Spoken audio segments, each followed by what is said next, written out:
जय माँ गायत्री, जय परम पूज्य गुरुदेव, जय परम वंदनीय माता जी। माँ गायत्री की कृपा सदैव आप पे और आपके परिवारजनों पे बनी रहे, इसी शुभकामना के साथ आज की प्रेरणादायक कहानी। एक बूढ़ा कारपेंटर अपने काम के लिए काफी जाना जाता था। उसके बनाए लकड़ी के घर दूर दूर तक प्रसिद्ध थे, पर अब बूढ़ा हो जाने के कारण उसने सोचा कि बाकी की जिंदगी आराम से गुजारी जाए, और वह अगले दिन सुबह सुबह अपने मालिक के पास पहुंचा और बोला, ठेकेदार साहब, मैंने बरसों से आपकी सेवा की है, पर अब मैं बाकी का समय आराम से बिताना चाहता हूं। कृपया मुझे काम छोड़ने की अनुमति दें।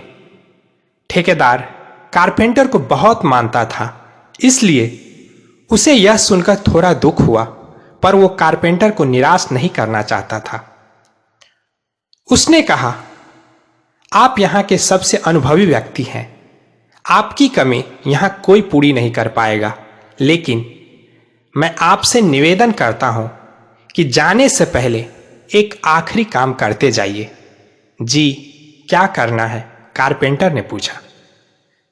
मैं चाहता हूं कि आप जाते जाते हमारे लिए एक और लकड़ी का घर तैयार कर दीजिए। ठेकेदार घर बनाने के लिए जरूरी पैसा देते हुए बोला। कारपेंटर इस काम के लिए तैयार हो गया। उसने अगले दिन से ही घर बनाना शुरू कर दिया, पर यह जानकर कि यह उसका आखिरी काम है और इसके बाद उसे और कुछ नहीं करना होगा, वो थोड़ा ढीला पड़ गया। पहले जहां वह बड़ी सावधानी से लकड़ी चुनता और काटता था, अब वह बस काम चलाओ तरीके से ये सब करने लगा। कुछ दिनों में घर बनकर तैयार हो गया और ठेकेदार के पास पहुंचा।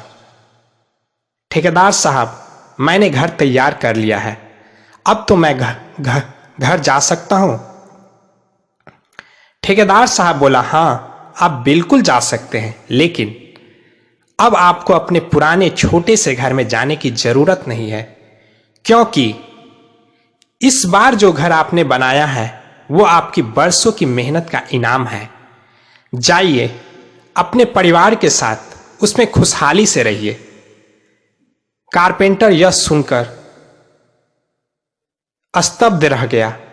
वह मन ही मन सोचने लगा, कहां मैंने दूसरों के लिए एक से एक बढ़कर घर बनाए और अपने ही घर को इतने घटिया तरीके से बना बैठा। काश मैंने यह घर बाकी घरों की तरह ही बनाया होता। दोस्तों, कब आपका कौन सा काम किस तरह आपको अफेक्ट कर सकता है, यह बताना मुश्किल है।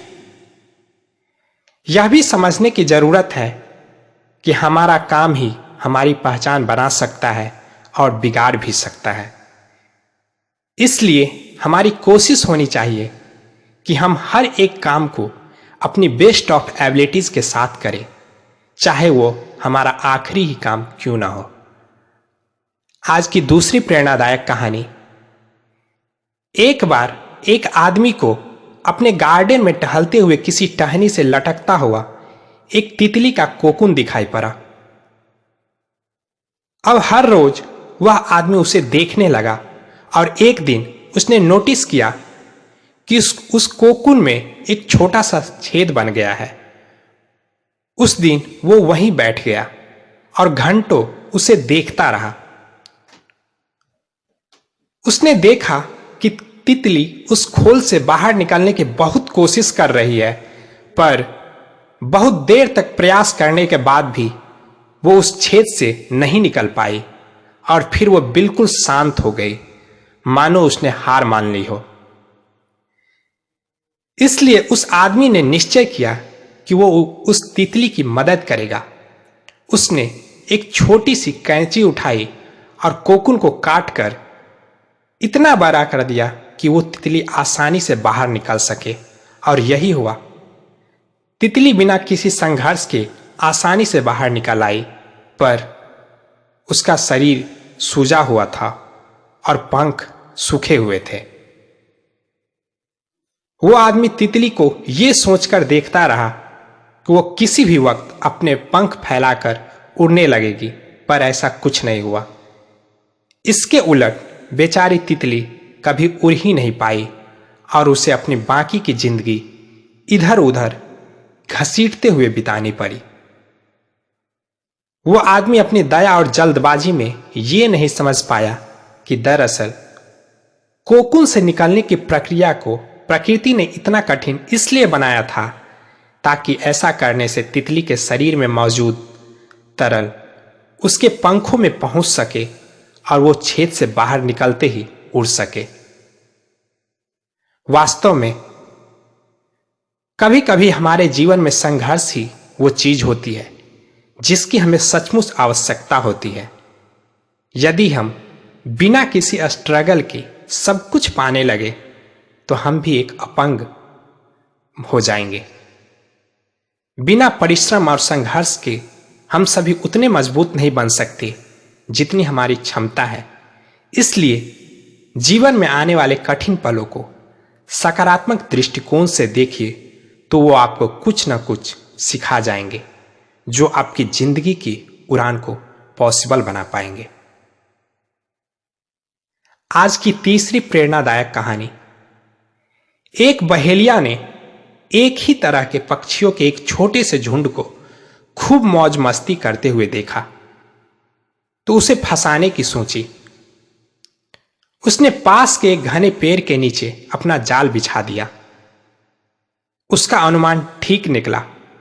पक्षी पेड़ पर आए और फिर दाना चुंगने पेड़ के नीचे उतरे।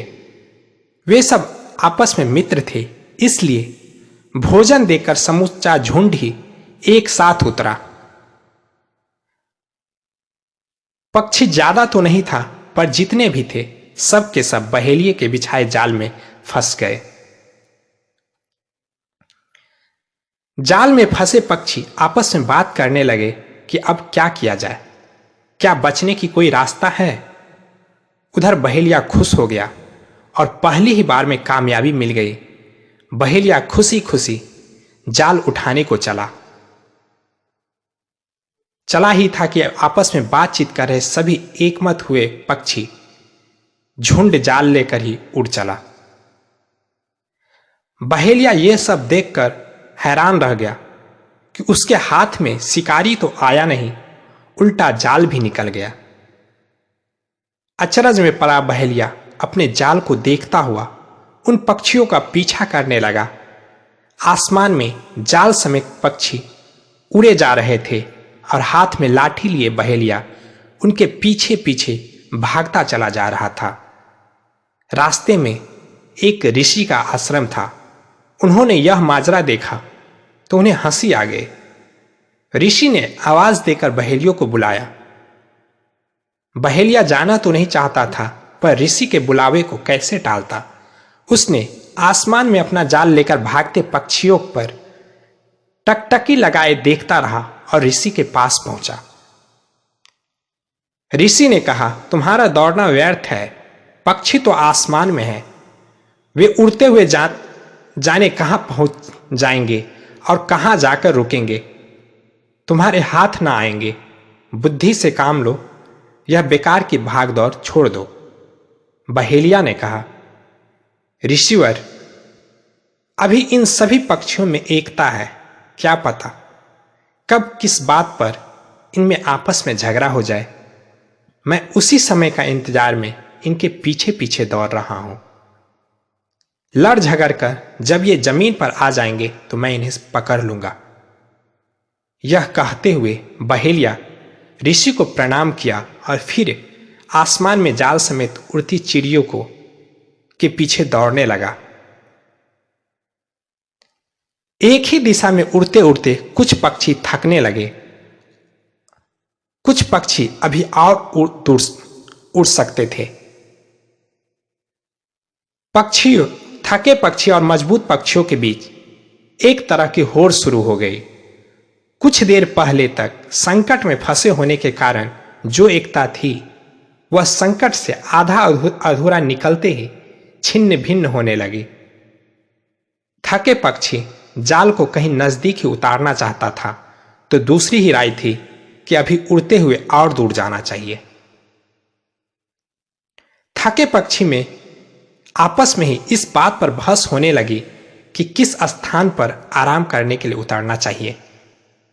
जितने मुंह उतने बात, सब अपनी पसंद के अनुसार सुरक्षित ठिकाना सुझा रहे थे। एक ने बताया स्थान के लिए दूसरा राजी न होता। देखते ही देखते उनमें इसी बात पर आपस में ही तू मैं हो गए। एकता भंग हो चुकी थी। कोई इधर को उड़ने लगा तो कोई उधर को। इन सब के चलते जाल अब और संभल न पाया और नीचे गिरने लगा। अब तो पक्षियों के पंख भी उसमें फंस गए। दौड़ता हुआ बहेलिया यह सब देखकर काफी खुश हुआ और भागने लगा और जल्द ही वे जमीन पर गिर गए पक्षियों को पकड़ लिया। बहेलिया अपने जाल में फंसे पक्षियों के पास पहुंचा और सभी पक्षियों को सावधानी से निकाला और फिर उन्हें बेचने बाजार को चल पड़ा। अर्थात जहां एकजुटता है वहां कल्याण है और जहां फूट है वहां अंत निश्चित है। मां गायत्री की कृपा सदैव आप पे और आपके परिवारजनों पे बरसती रहे। इसी शुभकामना के साथ जय मां गायत्री, जय परम पूज्य गुरुदेव, जय परम वंदनीय माता जी।